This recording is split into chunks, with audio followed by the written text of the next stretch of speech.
তো এই অষ্টম ভিডিওর দেখেন এখানে লেখা আছে Akbar steel works in that office, what type of part of speech word steel. তাহলে আপনারা জানেন কি স্টিল হচ্ছে কি, স্টিলের নাম হচ্ছে অ্যাডভার্ব, স্টিলটাকে এখানে কি অ্যাডভার্ব।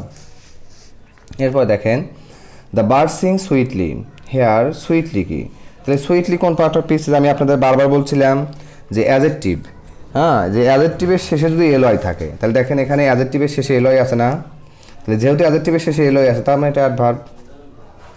এরপর দেখেন the up train is late, in this sentence the word up, আপটার নাম কি, তাহলে আপনারা জানেন আপ ডাউন এগুলো কি, এগুলো সব হচ্ছে অ্যাডজেক্টিভ। এরপর দেখেন sit down and rest a while, what type of part of speech in the word while, তাহলে হোয়াইলটার নাম কি, হোয়াইলটা হচ্ছে noun. I will watch TV while you sleep, তাহলে এখানে হোয়াইলটা কি, এখানে কিন্তু হোয়াইলটার নাম হচ্ছে কনজাংশন। কেন কনজাংশন, দেখেন এই হোয়াইলটা দেখেন দুইটা সেন্টেন্সকে নির্দেশ করতেছে, মানে হোয়াইলের আগে একটা সেন্টেন্স আছে যে আমি টিভি দেখবো, আর তারপরে কি করব এই যে আর তুমি ঘুমাইবা বা তুমি ঘুমাবে, তাহলে দুইটা বাক্যকে নির্দেশ করে কারা, কনজাংশন না।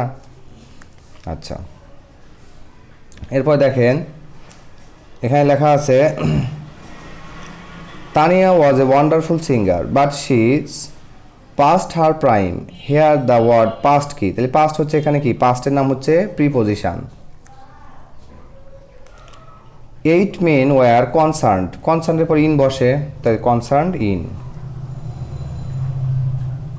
এরপর আছে হি প্রম্পটলি কমপ্লাইড, তাহলে কমপ্লাইডের পরে কি বসে, কমপ্লাইড উইথ, কমপ্লাইডের পরে উইথ বসে। এরপর আছে I am not bad tennis, তাহলে এখানে দেখেন দক্ষতা অদক্ষতায় কি বসে, অ্যাট বসে, তাহলে এখানে এই যে তার মানে কি আমি টেনিসে খারাপ না, তার মানে কি এই যে অ্যাট, বুঝতে পারছেন, অথবা গুড অ্যাট দিলেও এখানে কিন্তু ওইটাই হইতো। তো আশা করি বুঝতে পারছেন, তো সবাই সাথে থাকুন, পরবর্তী ভিডিওর জন্য আমন্ত্রণ রইল। আসসালামু আলাইকুম ওয়া রাহমাতুল্লাহি ওয়া বারাকাতুহু।